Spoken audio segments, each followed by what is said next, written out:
Hello YouTube, and welcome back to another book review from me, your host, Logan Albright. Today I'm talking about the autobiography. This is the first autobiography I've ever done on this channel. I don't read that many of them, but I'm talking about the autobiography of one of my, the lead singer of one of my very favorite bands, Geddy Lee from the band Rush, and it's his autobiography, My Effin Life. I've been a Rush fan since about 2005, I think, is when I bought my first Rush album. I bought 2112. I was in a very progressive rock phase, and I was getting into all those bands, and I picked up 2112 at a record store and thought it was amazing, and I've been a fan of them ever since. They're one of the very few bands that I have all of their records, all of their studio albums anyway, which is, you know, for a band that's lasted more than 3 or 4 albums. They have 19 studio albums, and I have all of them.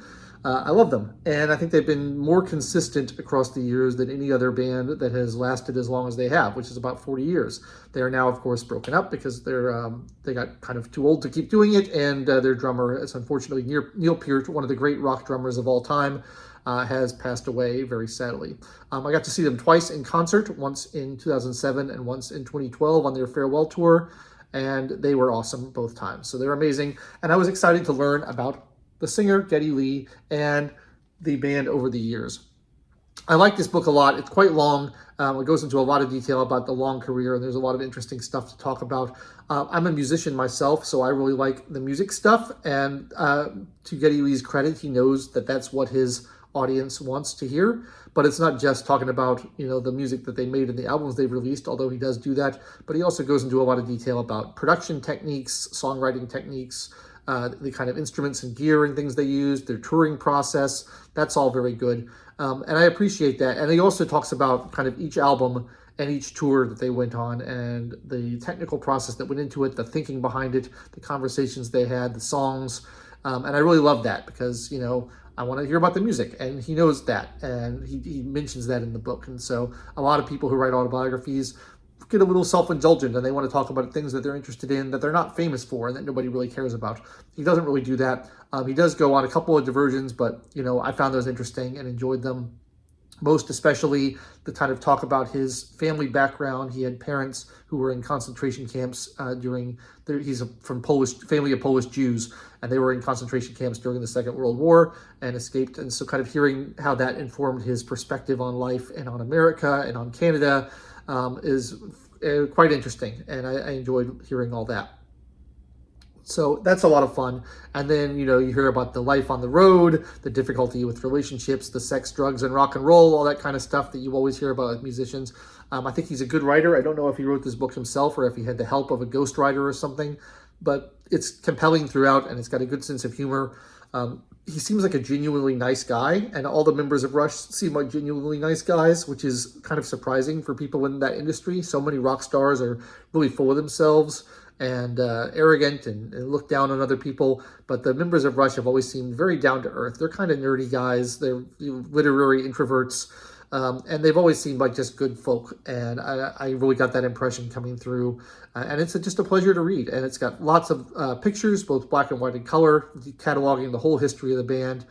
And I just thought it was great. I really enjoyed reading it, and I haven't listened to Rush in a while, so it rekindled my interest in them, made me want to go back and listen to their records. And in fact, what I have done over the past week is I've listened to all 19 Rush studio albums, and as soon as I finish filming this video, I'm going to make a video ranking all those albums and talking about my thoughts of each of them, and that will be a little bonus video for this week. I think I'm going to release it tomorrow, so stay tuned for that. Autobiographies are interesting genres, I think. It's really interesting to see the full life of someone, especially someone who's led a very interesting and full and rewarding life like Geddy Lee has. They sort of make you feel bad about yourself a little bit because you feel like you haven't accomplished as much as you could have or that they did. And, you know, it can be interesting to kind of go back and look on your own life and think about how, if you were going to write your autobiography, how would it look like? And sometimes I think I'd like to write one. I'm still kind of young to write an autobiography, perhaps, but I've have a lot of memories. I've had a lot of experiences, and it would be fun to write one. I don't know who would be interested in reading it, given that I'm not, you know, famous or well known for anything, but it would be fun to write one. So maybe I'll do that one day. The other thing about autobiographies is I think that they are inevitably kind of bittersweet. Especially if they're written by someone who's kind of past their prime.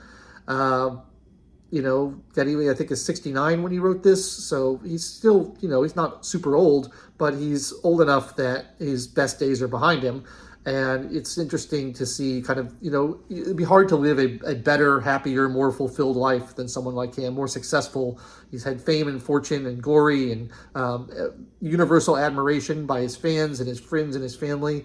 But still, towards the end of the book, it gets pretty depressing because he talks about his friends and family and, getting sick and dying and not being able to keep up with their pace that they used to do. And, the guitarist Alex Lifeson getting arthritis and not really being able to play that well anymore. And the drummer getting tendonitis and, having to battle all these illnesses and these personal demons. And it all kind of feels very sad. And then the band breaking up and not really being able to tour anymore. And he's like, I don't know what we're going to do now. I'd still like to play music, but I don't have a band anymore. Maybe I'll do some solo stuff. To my knowledge, he hasn't done anything since the breakup of Rush. But it's fairly sad.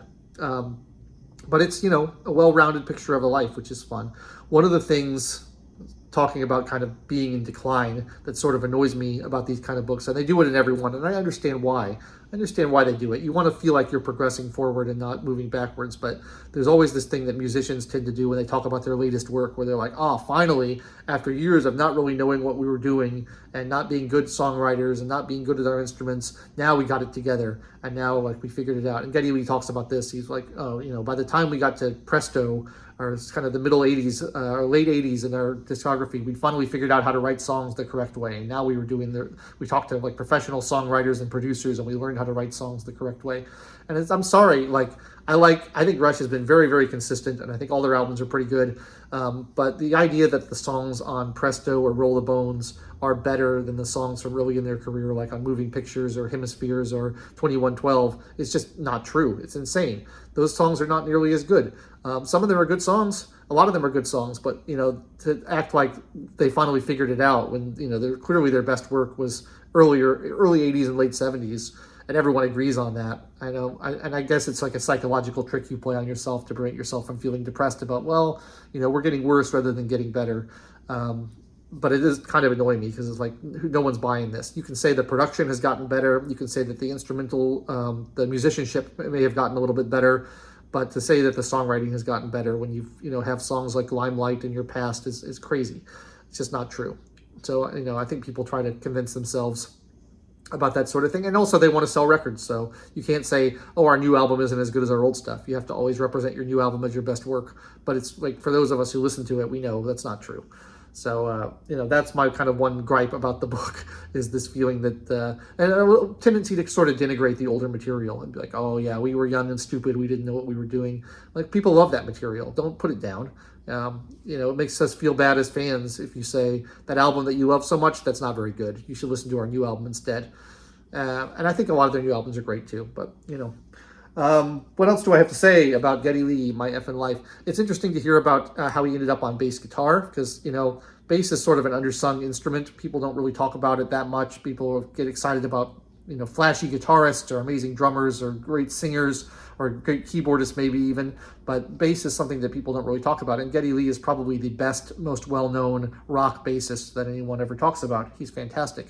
So hearing his story about getting into bass and how his approach to it and the people who influenced him and drove him to be the kind of bassist that he ended up being is really cool. Like, one of the things that he talks about is when they lost one of their other guitar playing friends who were working with them. So they only had a bass, a guitar, and a drums. They were a power trio. And he's like, well, now if a guitarist wants to do a solo, there's no chords or anything behind it. It's just drums and my bass. So it sounds kind of empty. So as a result of that, he developed a much more busy, intricate playing style where he would try to fill in those gaps and come up with ways to make the track seem, more full, even though it's only 3 people playing. And then later he got into keyboards and he started electronics, and he started using pedals on the floor and was able to sing and play bass and all play electronics at the same time live, which I've seen him do. It's amazing. It requires so much coordination. It's like being a drummer where all 4 of your limbs have to be moving in concert and you're singing at the same time. It's pretty great.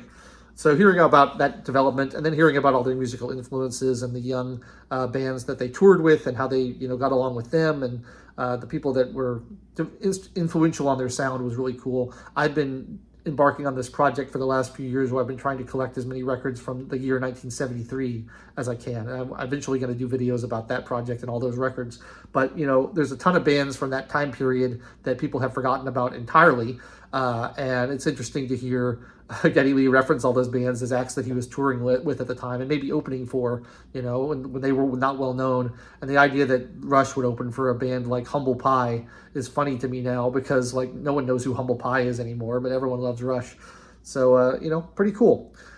I really loved it, but, you know, you probably have to be a fan of Rush to get anything out of it, but you should be a fan of Rush if you're not. If you are watching this channel and you have not listened to the band Rush, I highly recommend it. And then if you're in doubt about where to start with the band Rush, check out my next video, which will be coming out tomorrow, in which I rank all of their albums and tell you which ones to listen to and which ones to avoid.